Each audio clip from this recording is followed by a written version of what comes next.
Your lucky number today is 42. Why 42? Well, I'll tell you in about 30 seconds. Welcome to the A&P Professor. A few minutes to focus on teaching human anatomy and physiology with host Kevin Patton.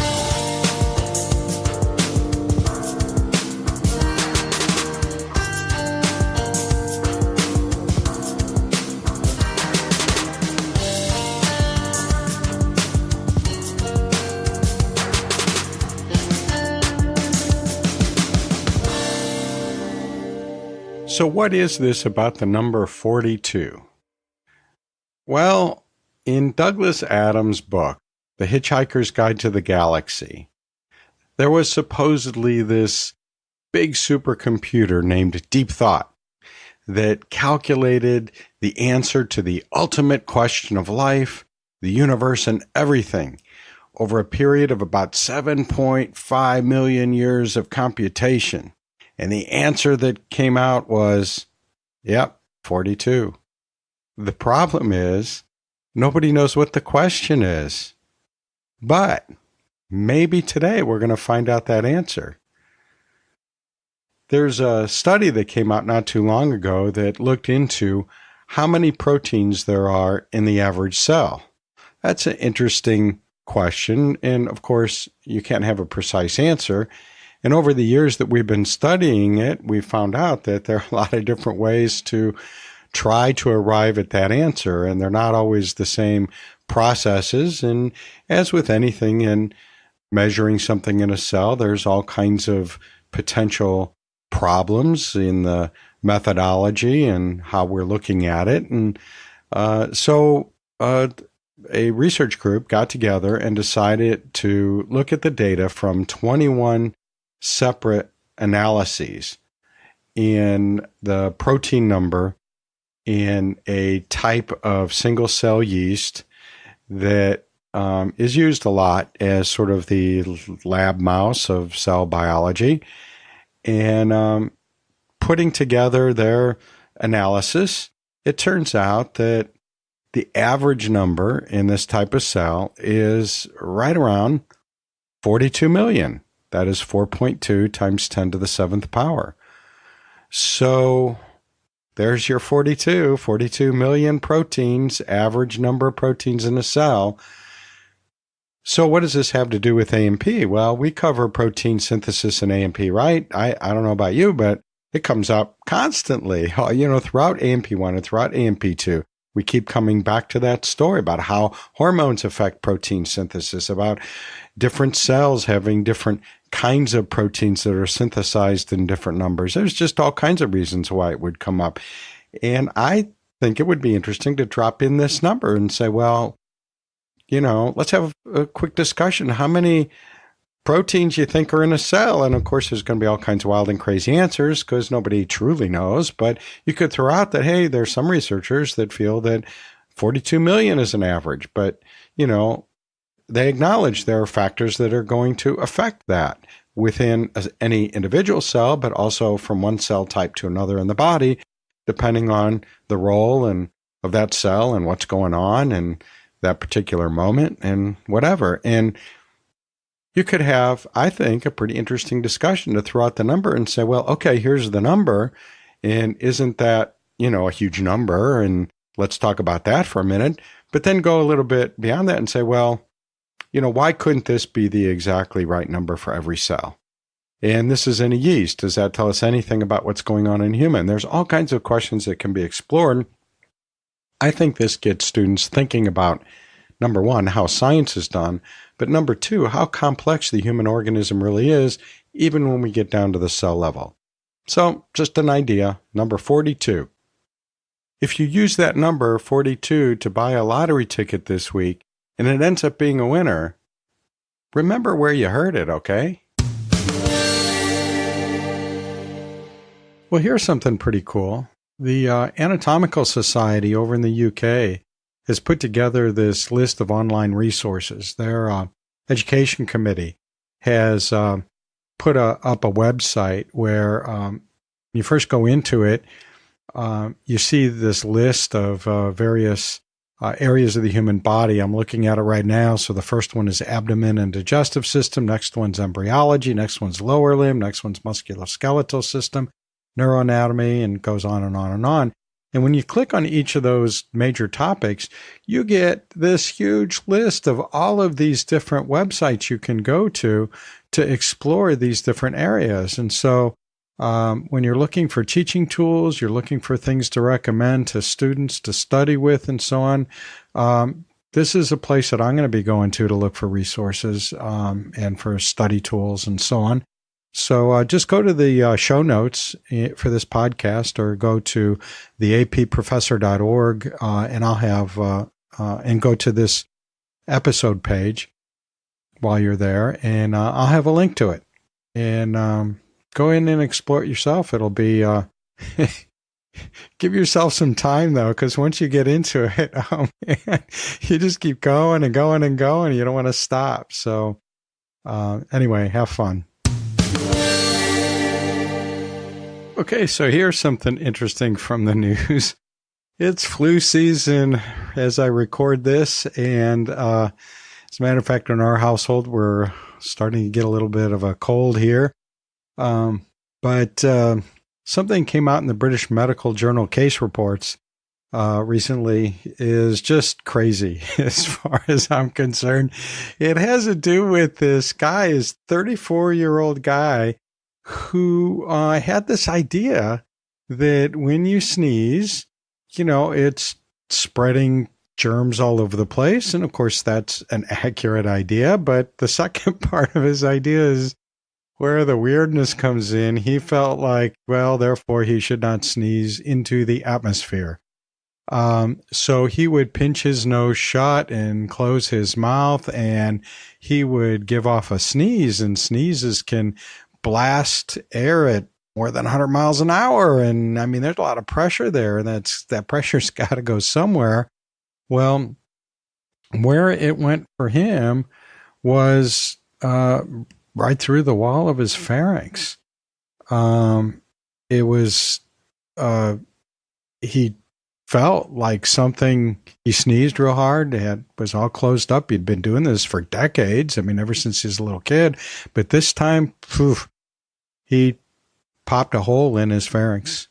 And it turns out it was a tiny little hole, but it was enough to get air to force into the retropharyngeal space and start moving around where all the muscles and different kinds of things are in the neck. And so he went to a physician. The physician said, well, it looks like your neck is swollen here. And he started palpating the guy's neck, and it starts like bubbling and gurgling and cracking and stuff. And they did some medical imaging and found out, yeah, he's got all these little air bubbles all over the place. And luckily it was a tiny enough hole and a small enough amount of air that they didn't really have to do anything but, watchful waiting, and it eventually resolved itself. But the main thing they did, thank goodness, was teach this guy how to sneeze correctly. Now, he has the right idea. You don't want to sneeze all over the place, and, especially now in flu season.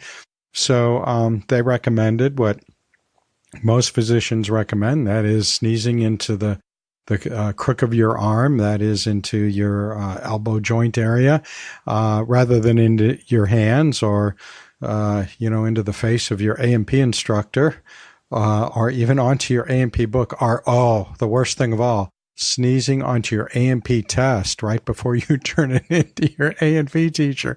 I hate that. And, those winter exams, they always come at that time, right? The cough and hack and wheeze and here's my exam, have a good holiday. I'm like, oh no, I feel like I should be wearing gloves and so on to collect and correct my exams. But anyway, the reason I mention this is it's just one of those crazy anatomical things that I think we can drop into our course. If we're telling stories about the pharynx, let's liven it up a little bit.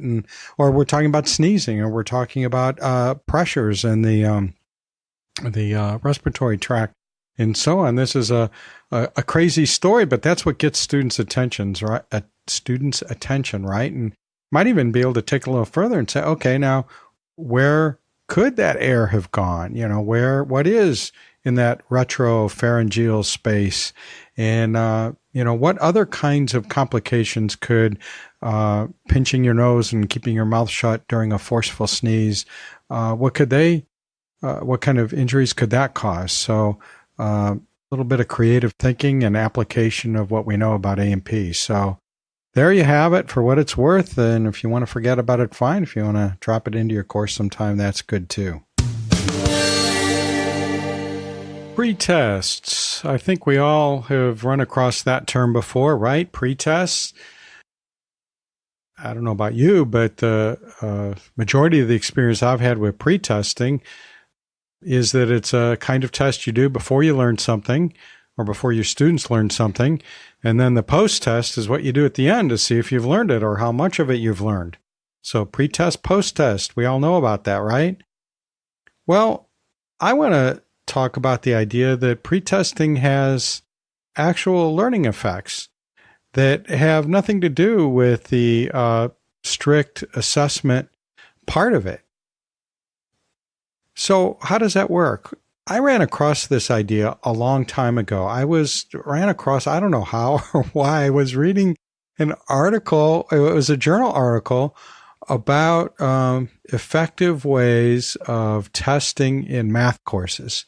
I must have landed there because I was doing some other kind of search.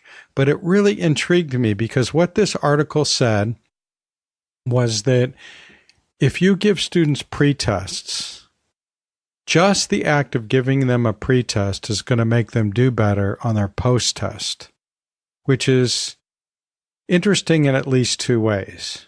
One is, wow, if I do pretests, that can help my students learn. So that's what I want to focus on right now. But the other thing is also kind of interesting, and that is, if we're looking at pretests as simply the partner to post-test in order to do valid assessment of learning that's done in a course, is it really valid?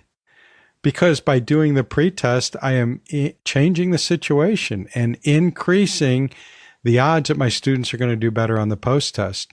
So if I compare one class where I do pretesting, post-testing, in another class where I don't do that at all, then I'm guessing that the students in the pretest, post-test class are going to do better than the students that never got the pretest, post-test test. So in other words, by doing assessment, our students are actually doing better. Oh man, that's a dangerous thought, isn't it? That here's a reason why we ought to be doing more assessment. Oh gosh. Anyway, let's get back to the main idea I want to focus on right now, and that is that pretests are a good learning tool. So that got me to thinking about this. And so I start looking around more and more at the literature and talking to people in various areas. I have a lot of friends that teach mathematics and, would occasionally bring that up with them and say, do pretests. Have you ever heard about this in math? And, it wasn't long before I found out that this wasn't just a math phenomenon. And it also wasn't surprising that a lot of the math people I talked to had never heard of this idea either. And so, it's just one of these things that was kind of on the horizon at the time, and it's much more widely known now, I believe. And I tell you, it's, my mission, one of my missions in life is to get everybody doing pretests. And let me tell you about my story. And maybe there's some part of it that you can use in your course or twist it around in your own mind and figure out a way that'll work best with your students. But here's what I did. I was already doing online testing, and I've covered that already in a previous podcast, so you kind of know about that. So I was doing, in AP1, we did 9 online tests, and then in class we would do a midterm and a final that was a traditional written face-to-face final. So on my online tests, I already had a big, huge test bank that I had built, and it was generating 3 attempts at every test. In order to make that happen. So test 1, they'd get 3 attempts, and it would the system, the learning management system, would record the highest grade, and that would go into the grade book as a homework grade. But of course, we didn't call it that. We called it a test grade, online test grade. And then we'd go to the next one, 3 attempts at each one. So I looked at the way I was doing things and thought about this pre-testing, and I thought, you know what? This is not going to be hard to implement if I want to try it and see if it works in my courses, because I already have the test bank. So I went in there and just added a new test in front of each one of those existing tests. So the existing test became the post-test, and this new test that I put in there became the pre-test, and I used the same test bank. So the test bank for test 1 was actually generating 2 different tests. It was generating a pre-test, which they only got 1 attempt at, and then what would open up later is a post-test, and that would generate 3 different attempts. Now, learning management systems have a lot of little settings that you can fiddle with. And so I went in there and I set it so that the pretest came before we started studying that particular topic in the course. So I looked at our schedule and I'd make sure it was open during a brief time frame before we started that. And then they only got 1 attempt, as I said. And once they did it, no matter what score they got, then it would unlock the rest of the material they needed to be able to access in the course. So any learning modules, the post-test itself, none of that could be opened up by a student unless they had taken the pre-test. Now, there's a little caveat there. I found out that some students would go in and answer 1 question, and that would unlock everything, and they just skip the rest of the pre-test. And so, I'm smarter than they are sometimes. At least that day I was. And so I went in and I set a minimum. I can't remember what my minimum's at anymore. It's been so long since I set it, but something like 25% or something like that. And I didn't tell the students what it was, but they now know that if they get too low, it's not going to work. And I can always reset it. If they tried to game the system and it didn't work for them, and they only had that 1 attempt, then I can go in and reset it and say, okay, now this time really do the whole pre-test. Well, yeah, and they, it's only that first one where I really have a problem. So little tip on the side there. Getting back to the main idea here, though, what happened was amazing. It was amazing. That first semester I tried it, and it happened the second semester too. My average exam scores went up almost 1 whole letter grade by just doing that one thing of adding in pretests. And what it does is, and a lot of the learning scientists are arguing about exactly what mechanisms are going on when we do pretest, but basically what's happening, we think, is that the students are getting a peek at what they're going to be expected to do by the end. And if they get a peek at what they're expected to do by the end, then they kind of know how to work on it. They know how they're going to be tested in the future. And remember, these are randomized, so they're not going to get that exact same test again. They're just going to get a test like it later on. But it gives them an idea of the kinds of questions I'm going to ask, the kinds of concepts I'm going to focus on, what the sort of overarching themes that I'm drawing out of that particular learning module are. And so that's one help of it. I think another help is it aids in that practice. And learning scientists tell us that it kind of jumpstarts their thinking, like gets them sort of, like, oh, I need to, sharpen some of my logic skills here and some of my problem solving skills, because my tests include little mini case studies and things like that. So it kind of gives them some more practice on that. Like, oh, these are the kind of cases I'm going to be facing by the time I get to the end. I'm not going to worry too much about it now. I'm probably just going to guess, but that's going to be stuck in the back of my mind as I go through, and maybe I've even practiced a little bit. And then I'm going to get feedback right away. I'm going to know which ones are wrong because I don't want the wrong answer stuck in my head. So I'm going to make sure I review those. And once we start that learning module, the students are a step ahead because they've already seen what they got wrong. They've already seen the kinds of things I'm going to ask. And so now they know what to listen for. They know when they're working on a case study in class or some other project, they know the kinds of things they need to be getting out of that. And so it kind of jumpstarts that whole thinking and learning process. At least that's what we think happens. Another sort of side benefit of this is that it does set me up for some assessment, right? I mean, I can look in there and see, at least in a general way, I can compare the pre-tests and post-tests and see, you have days like this, don't you? I have days where am I doing any good as a teacher? Am I, are they gaining anything from all this effort I'm putting into trying to help them learn? And then I look at the results and I say, oh yeah, look at that jump in scores from between the pre-test and the post-test. They certainly do know what's going on. It's not just those handful of students who probably knew all this already before they took my course. What are they even doing in here? And that's how I get at least some students that are bright and shining stars. No, it's really happening with all the students. And of course, with our new modern learning management systems, we can go in there and really dive pretty deeply into the statistics and get even more assessment data out of that than I've been getting just because I haven't bothered to do that. Another aspect of it is something I did for the students. I put an extra column in an extra entry in their online gradebook that showed them the percent improvement between their pre-test and their final grade for their regular test, their post-test, and labeled it as percentage new learning.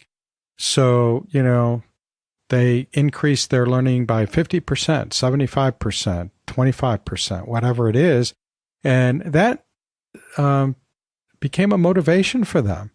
At least a lot of them gave me that feedback that, wow, that's really cool, that I really feel good that, okay, I didn't get, the high A that I wanted to get, but, that high B was a huge improvement of what I started with. And, that's going to help a little bit. And next time I'm going to work even harder and try to get them both up, not only the grade itself, but the percentage of learning, see if I can get that up if it's possible. And that kind of ties into another concept in learning science that there's a lot of talk about these days called gamification. And that's where, students get tokens or coins or prizes or special sound effects when they reach a certain level of performance. And that's kind of a way of doing that. And it really is self-motivating when that happens. We'll talk more about gamification in another podcast, but right now I just want to talk about the fact that, in fact, just giving pre-tests, and pre-tests can be done online, even if you're doing your other tests offline, that is in class. You can either make your own test bank the way I did it, or use either the test bank from your textbook publisher or one of the adaptive learning tools that most publishers and other third-party vendors have available, and try this pre-test thing and see if it doesn't help your own students. The A&P Professor is hosted by Kevin Patton, professor, blogger, and textbook author in human anatomy and physiology.